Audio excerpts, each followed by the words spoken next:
নমস্কার বন্ধুরা, WB top tuition ক্লাসের পক্ষ থেকে তোমাদেরকে স্বাগত। আজ আমরা ক্লাস 7-এর মডেল কোশ্চেন পেপার 4-এর যে ইতিহাসের প্রশ্নগুলি আছে সেগুলি আমরা সমাধান করব। তো দেখো বন্ধুরা, আগের দুটি পার্টে এই লেসনের কিছু কোশ্চেন আমরা সমাধান করে দিয়েছিলাম। তো আজ তার 3 নম্বর সেটে আমরা এই সিয়ের দাগ থেকে প্রশ্নগুলির সমাধান করব। তো বন্ধুরা দেখো, সিয়ের দাগেই বলা হয়েছে কি ক স্তম্ভের সঙ্গে খ স্তম্ভ মেলাও। তো দেখো কি বলা আছে এখানে, দেখো বলা আছে অল মুস্তানসির এটার সাথে যেটি হবে সেটি হলো ইলতুতমিশ, এটি হবে। পরে যে প্রশ্নে 2 নম্বরের প্রশ্নে কি বলা হয়েছে দেখো, 2 নম্বর প্রশ্নে বলা হয়েছে দিন ই ইলাহি এটির সাথে যেটি হবে সেটি হলো আকবর। দিন ই ইলাহির সাথে যেটি হবে সেটি হলো আকবর। 3 নম্বর প্রশ্নে কি বলা হয়েছে দেখো, 3 নম্বর প্রশ্নে বলা হয়েছে দোহার সাথে যেটি হবে সেটি হলো কবির। দোহার সাথে যেটি হবে সেটি হলো কবির। চৈতন্য চরিতামৃতের সাথে যেটি হবে সেটি হচ্ছে কৃষ্ণদাস কবিরাজ। তো দেখো পরে যে প্রশ্নগুলি আছে দেখো, তো পরের প্রশ্নগুলি শুরু করার আগে তোমাদের কাছে আমার একটি ছোট্ট রিকোয়েস্ট আছে, প্লিজ তোমরা চ্যানেলটিকে সাবস্ক্রাইব করে নিও। তো দেখো ডি এর প্রশ্নে বলা আছে বেমানান শব্দটি খুঁজে বের করো। তো প্রথম প্রশ্নে কী আছে, বারবোসা, 2 নম্বর হচ্ছে মাহমুদ গাওয়ান, পেজ আর হচ্ছে নুনিজ। এর মধ্যে যেটি বেমানান সেটি হচ্ছে মাহমুদ গাওয়ান। 2 নম্বর প্রশ্নে বলা হয়েছে ইলতুতমিশ, রাজিয়া, ইবন বতুতা, বলবন।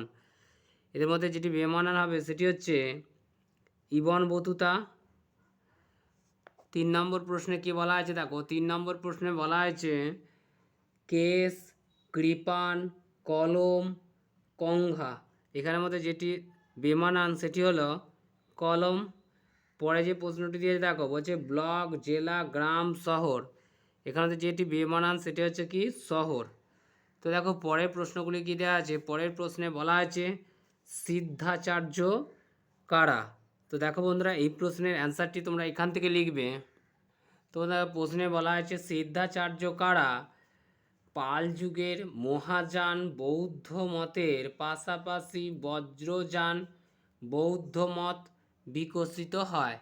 এই বজ্রযান মতের নেতাদের বলা হতো সিদ্ধাচার্য। পাল যুগের শেষ দিকে বৌদ্ধ সিদ্ধাচার্যরা স্থানীয় ভাষায় চর্যাপদ রচনা শুরু করেছিলেন। খ্রিস্টীয় 8ম থেকে দ্বাদশ শতকের মধ্যে লেখা চর্যাপদগুলি থেকে তৎকালীন বাংলার পরিবেশ এবং মানুষের দৈনন্দিন জীবনযাপনের পরিচয় পাওয়া যায়। বলা যায় সিদ্ধাচার্যের হাত ধরেই আদি বাংলা ভাষা বিকশিত হয়েছিল। লুইপাদ, সরহপাদ, কানহপাদ ও ভূসুকপাদ প্রমুখ ছিলেন সে যুগের কয়েকজন বিখ্যাত সিদ্ধাচার্য। তো বন্ধুরা দেখো, এই প্রশ্নের অ্যান্সারটি তোমরা এই পর্যন্ত লিখবে। যাদের কাছে রায়মার্টিন সহায়িকা আছে তোমরা 59 নম্বর পৃষ্ঠায় গিয়ে প্রশ্নের অ্যান্সারটি পেয়ে যাবে। পরে যে প্রশ্নটি আছে দেখো, তো বন্ধুরা পরের প্রশ্নে বলা হয়েছে বৌদ্ধ ধর্মে নির্বাণ বলতে কি বোঝায়। তো বন্ধুরা দেখো, এই প্রশ্নের অ্যান্সারটি তোমরা এখান থেকে লিখবে। প্রশ্নে বলা হয়েছে বৌদ্ধ ধর্মে নির্বাণ বলতে কি বোঝায়।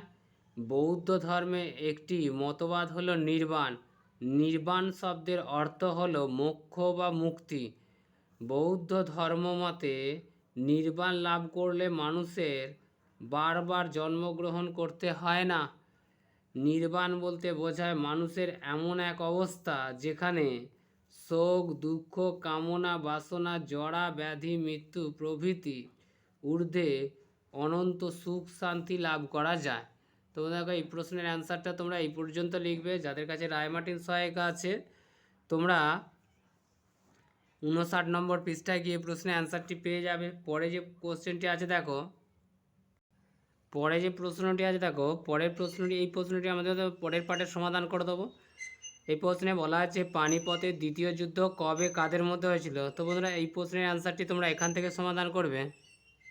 তো বন্ধু দেখো এই প্রশ্নের অ্যান্সারটা তোমরা এখান থেকে করবে। পানিপথের দ্বিতীয় যুদ্ধ 1556 খ্রিস্টাব্দে দিল্লির নিকট পানিপথ নামক জায়গায় আকবর ও মোহাম্মদ আদিল শাহের সেনাপতি হিমুর মধ্যে যে যুদ্ধ সংঘটিত ছিল তা পানিপথের দ্বিতীয় যুদ্ধ নামে পরিচিত। তাহলে কয়জন পেলাম, একজন হচ্ছে আকবর আর দ্বিতীয়জন হচ্ছে কি মোহাম্মদ আদিল শাহের সেনাপতি হিমুর মধ্যে হয়েছিল। আকবর ও হিমুর মধ্যে হয়েছিল। পরে যে প্রশ্নটি আছে দেখো, তো পরে যে প্রশ্নটি আছে, পরের প্রশ্নে বলা আছে ওয়াতন বলতে কি বোঝায়। তো দেখো এই প্রশ্নের অ্যান্সারটি তোমরা এখান থেকে লিখবে। তো দেখো বন্ধুরা প্রশ্নে বলা আছে ওয়াতন বলতে কি বোঝায়। ওয়াতন শব্দের অর্থ হলো নিজের ভিটে বা এলাকা বা স্বদেশ। সাধারণ মানুষের কাছে নিজের ভিটে বা এলাকা ছিল ওয়াতন। রাজাদের কাছে তাদের রাজ্য ছিল তাদের ওয়াতন। যেমন এক সময় বর্তমান রাজস্থানের জয়পুর শহরের কাছে অম্বর ও আমের ছিল রাজা ভারমল বা মানসিংহের ওয়াতন। এটি হলো অ্যান্সার। যাদের কাছে রায়মার্টিন সহায়ক আছে তোমরা 122 নম্বর পৃষ্ঠায় এই প্রশ্নের অ্যান্সারটি পেয়ে যাবে। পরে যে প্রশ্নটি আছে দেখো, তো দেখো এখানে বলা আছে ভক্তিবাদ কি। তো বন্ধু দেখো এই প্রশ্নের অ্যান্সারটা তোমরা এখান থেকে লিখবে। ভক্তিবাদের প্রধান বৈশিষ্ট্যগুলি হলো ভক্তের সঙ্গে ভগবানের রহস্যময় অতীন্দ্রিয় মিলন। ভক্তি হলো ঈশ্বর লাভের একমাত্র উপায়। একেশ্বরবাদে বিশ্বাসী। ভক্তিবাদের অন্যতম বৈশিষ্ট্য হল ভক্তিবাদীদের মতে ঈশ্বর, আল্লাহ, রাম, শিব সবই এক। যাগযজ্ঞ, পৌত্তলিকতা, জাতিভেদ প্রথা কোনো স্থান ছিল না। গুরুর সান্নিধ্য লাভে ভক্তিবাদের বৈশিষ্ট্য। তারা বলতেন গুরু ভক্তকে সঠিক পথের সন্ধান দেয়। সাধারণ মানুষের ভাষায় ধর্ম প্রচার ভক্তিবাদের অন্যতম বৈশিষ্ট্য ছিল। পরে যে প্রশ্নটি আছে দেখো, তো দেখো পরের প্রশ্নে বলা আছে সুফিরা প্রধানত কত প্রকারের ছিল ও কি কি। তো বন্ধুরা দেখো এই প্রশ্নের অ্যান্সারটি তোমরা এখান থেকে করবে। ভারতের সুফিদের দুটি গোষ্ঠী ছিল বেশি প্রভাবশালী, চিস্তি ও সুহারবর্দী প্রভাবিত অঞ্চল। ভারতের চিস্তি গোষ্ঠীর বেশি প্রভাব ছিল দিল্লি, গঙ্গা ও যমুনা দোয়াব অঞ্চল। ভারতের সুহারবর্দী গোষ্ঠীর বেশি প্রভাব ছিল সিন্ধু, পাঞ্জাব ও মুলতান অঞ্চলে। তো বন্ধুরা দেখো এই প্রশ্নের অ্যান্সারটি তোমরা এখান থেকে করবে। যাদের কাছে রায়মার্টিন সহায়িকা আছে তোমরা 170 নম্বর পৃষ্ঠায় গিয়ে প্রশ্নের অ্যান্সারটি পেয়ে যাবে।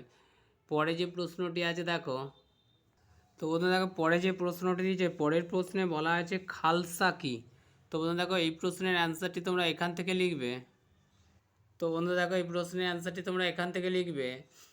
1699 খ্রিস্টাব্দে শিখ গুরু গোবিন্দ সিংহ শিখদের নিয়ে একটি সামরিক সংগঠন গড়ে তুলেছিলেন। একে খালসা বলা হয়। শিখদের সামরিক প্রশিক্ষণ দিয়ে খালসা বাহিনী গঠন করা হতো। খালসাপন্থী শিখরা সিংহ পদবি ব্যবহার করত। খালসার কাজ ছিল শিখদের নিরাপত্তা রক্ষা করা। তো দেখো বন্ধুরা এই প্রশ্নের অ্যান্সারটা তোমরা এই পর্যন্ত লিখবে। যাদের কাছে রায়মার্টিন সহায়িকা আছে তোমরা 198 নম্বর পৃষ্ঠায় গিয়ে প্রশ্নের অ্যান্সারটি পেয়ে যাবে। পরে যে প্রশ্নটি আছে দেখো, তো বন্ধুরা পরের প্রশ্নে বলা হয়েছে শিখদের পঞ্চক বলতে কি বোঝায়।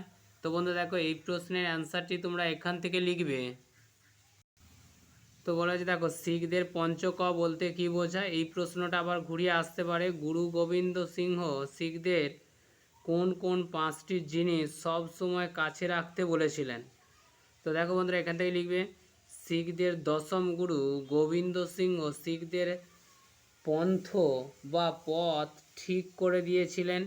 তিনি শিখদের 5টি জিনিস সবসময় কাছে রাখতে বলেছিলেন। এই 5টি জিনিসের প্রথম অক্ষর ক, তাই একে 5টি ক বা পঞ্চক বলা হয়।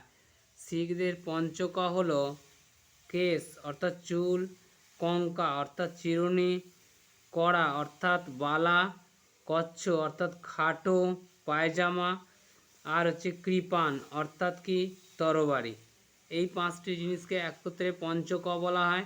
তো বন্ধু দেখো, এই প্রশ্নের অ্যান্সারটা তোমরা এই পর্যন্ত লিখবে। যাদের কাছে রায়মার্টিন সহায়ক আছে তোমরা 198 নম্বর পৃষ্ঠায় গিয়ে এই প্রশ্নের অ্যান্সারটি পেয়ে যাবে। তো দেখো বন্ধুরা, পরের প্রশ্নে বলা হয়েছে পৌরসভার কাজগুলি কি কি। তো বন্ধু দেখো, এই প্রশ্নের অ্যান্সারটি তোমরা এখান থেকে লিখবে। তো দেখো, প্রশ্নে দেওয়া আছে পৌরসভার কাজ কি কি।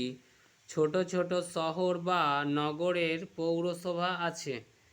পৌরসভার কাজগুলি হলো পৌরসভার এলাকার মধ্যে বসবাসকারী জনগণের জন্য সেবামূলক কাজ করা।